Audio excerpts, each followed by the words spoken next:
Buen día, hermanos. Hoy también vamos a comenzar este culto matutino con una oración. Señor, te damos las gracias nuevamente en esta mañana de encontrarnos con vos. Gracias porque hoy también nos hablas, Señor. Tu palabra está en nuestras vidas constantemente. Solamente nosotros debemos abrir nuestros ojos y abrir nuestros oídos y nuestro corazón para escucharte, Señor.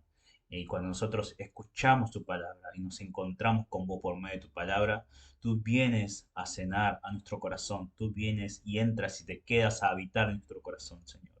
Gracias porque a pesar de que no lo merecemos, has venido a buscarnos y hoy también estamos junto a tu presencia, Señor. Te pido que esta mañana podamos concentrarnos en escuchar tu palabra y que realmente esa palabra haga milagros en nuestro corazón, no milagros de hacer cosas y renovar cosas, sino que realmente nuestra fe cada día esté más firme, Señor. Ese milagro de poder vivir la fe cada día, Señor. Te pido que nos acompañes hasta el final y también durante el día. Oramos en nombre de Jesús. Amén.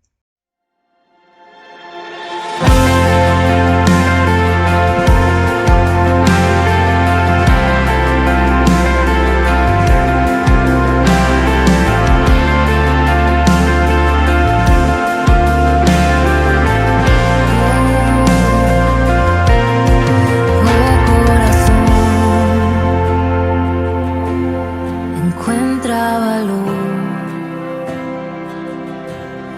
recuerda los días de sus maravillas y presta atención. Él es Emmanuel,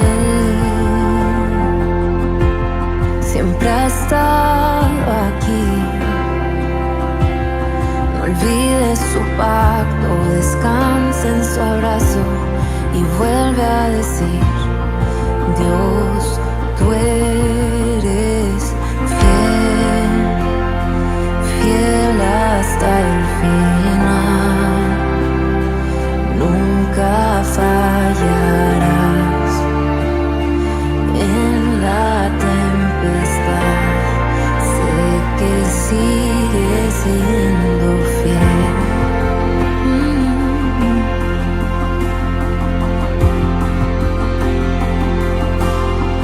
Me alegraré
tempestad, Él está ahí. Y Él es fiel y soberano, soberano.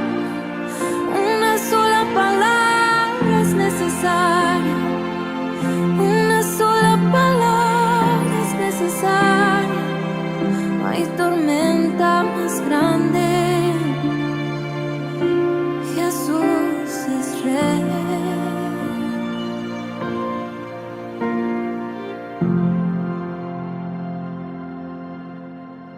Vamos a leer el pasaje de hoy, que es 2 Timoteo capítulo 4, versículo 7. Eh, 2 Timoteo capítulo 4, versículo 7. Vamos a leer juntos, dice así. He peleado la buena batalla, he acabado la carrera, he guardado la fe. Amén. El título que yo le puse a las palabras que vamos a compartir hoy es los que perseveran hasta el final, ¿no? Los que guardan hasta el final, podríamos decir.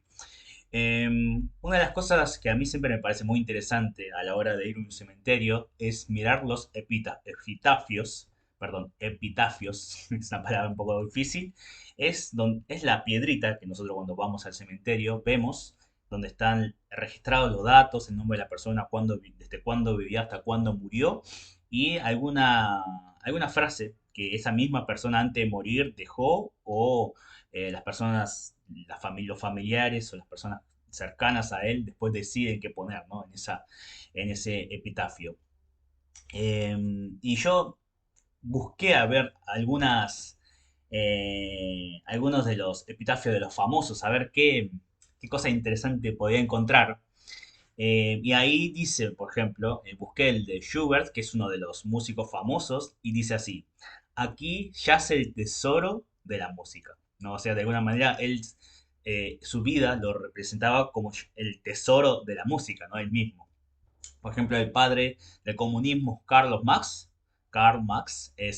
dice, trabajadores, levántense y únanse, ¿no? Él siempre buscó una revolución de los trabajadores con los empleadores, contra los empleadores. Entonces, de alguna manera eso representa cómo fue su vida también, ¿no? Y lo curioso es lo que pone su esposa, ¿no? En lo de su esposa dice, la mitad de Carlos Marx duerme aquí, ¿no? Yo creo que esto es muy interesante de ver porque de alguna manera explican quiénes fueron estas personas, explican para qué vivieron estas personas. Cuando vemos lo de, como mencionaba lo de Schubert, de alguna manera está hablando que él fue un músico y una persona muy importante en la música. En caso de Carlos Marx, podemos ver que él fue un revolucionario, un idealista que quiso que los trabajadores tomaran poder, ¿no? De alguna manera.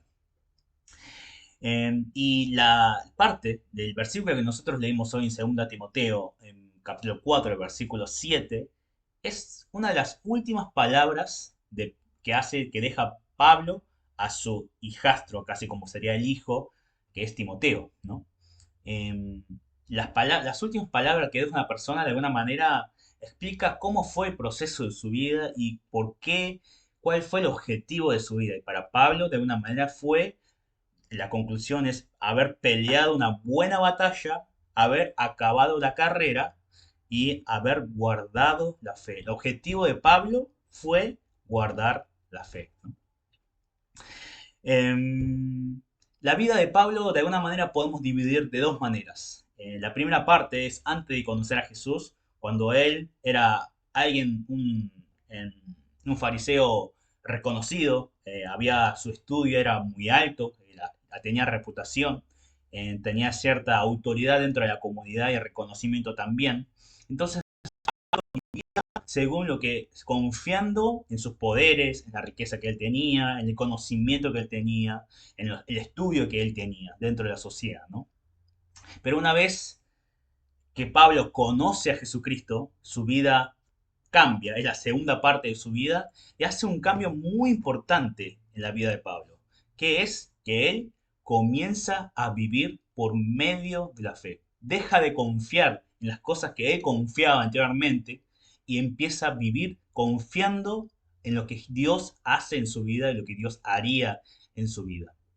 Obviamente, uno esperaría que cuando empieza a creer en Dios, las cosas, los problemas que nosotros tenemos en la vida se resuelva fácil, ¿no? Pero si vemos la vida de Pablo, creo que de hecho fue al contrario.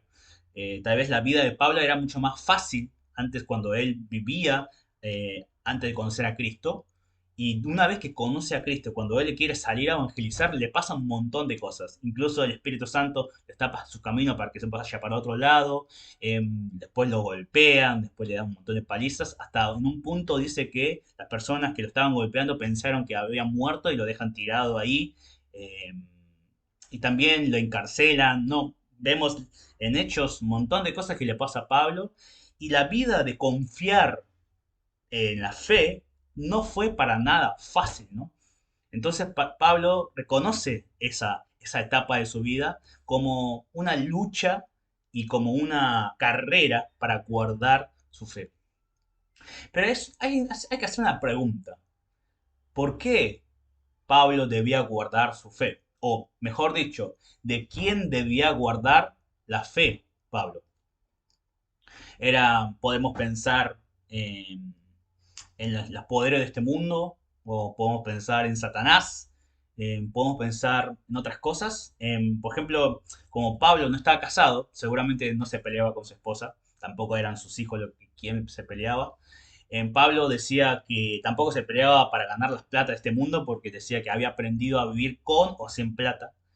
Tampoco pareciera que se pelea con los poderes de este mundo porque él cuando se pone frente a las autoridades de este mundo les decía abiertamente que él prefería que los poderes, los reyes de este mundo sean como él, como cristianos.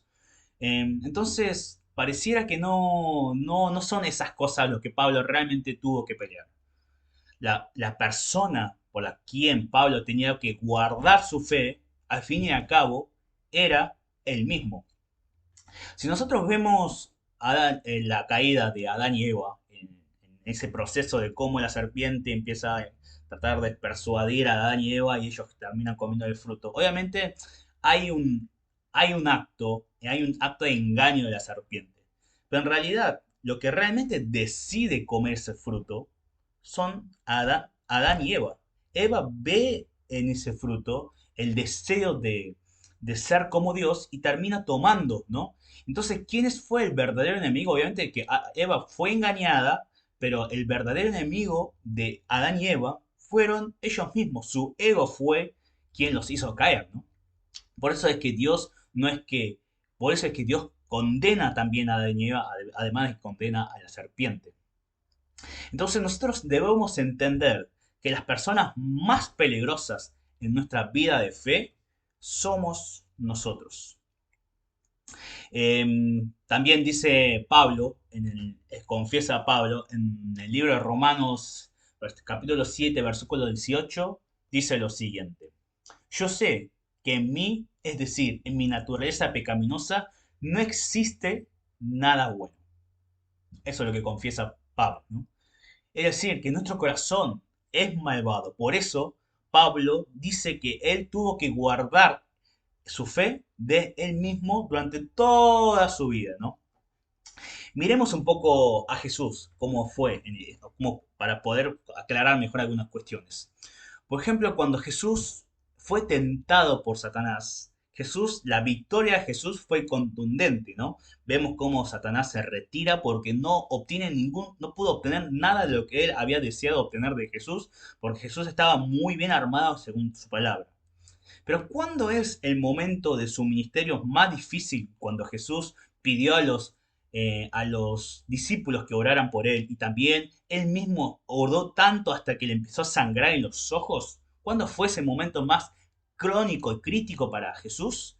Es cuando su corazón no quería aceptar la voluntad de Dios. Si vemos en la oración de Getsemaní antes de que Jesús fuera a la cruz, él mismo confiesa, Señor, deja pasar este vaso, esta copa, pero no hagas mi voluntad, sino la tuya, ¿no? Entonces la voluntad de Jesús no era tomar la cruz, porque tenía que estar en ese lugar de pecado. Pero sin embargo, Jesús, habiendo tenido su voluntad, eh, decide por la fe obedecer a la voluntad de Dios, ¿no? Entonces, de alguna manera, también para Jesús, lo más difícil para él, para guardar la voluntad de Dios, para vivir la vida, era su corazón, el corazón de no querer obedecer la palabra de Dios, ¿no?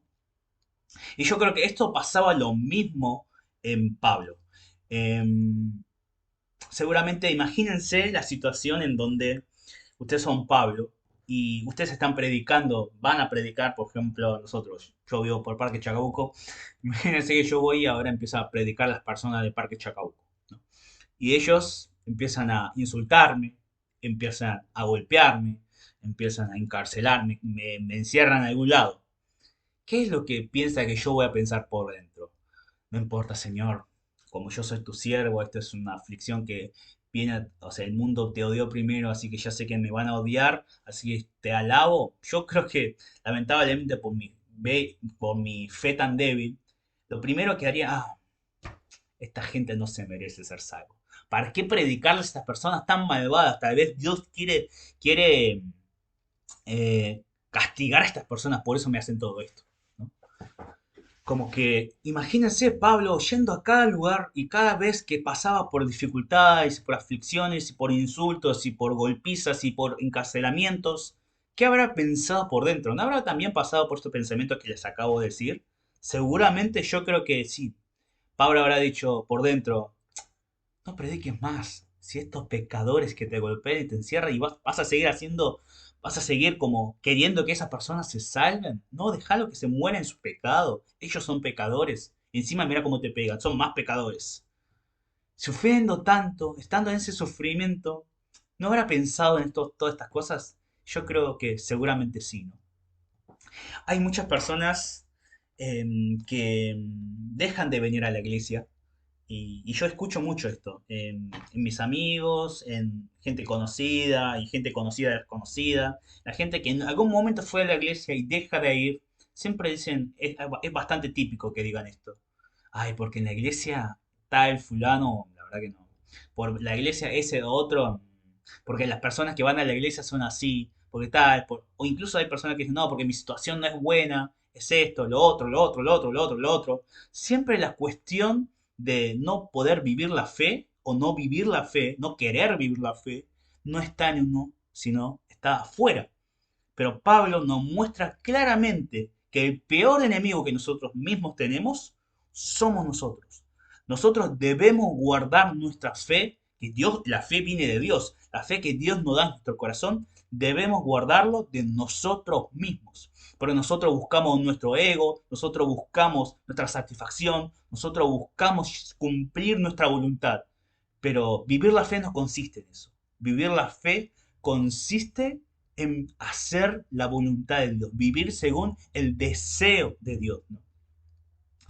Yo creo que hay dos tipos de personas.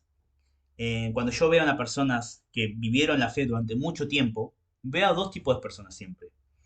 Hay unas personas que, así como dice Pablo, guardan su fe hasta su vejez, ¿no? No importa 50, 60, más chiquito, 40, 50, 60, 70 años, no importa cuántos 30, 40, 50 años de haber vivido la fe, no importa. Ellos siguen guardando la fe. Y cuando veo a ese tipo de personas, me dan ganas, primero que me conmueven el corazón y realmente nace de mí un respeto por esas personas.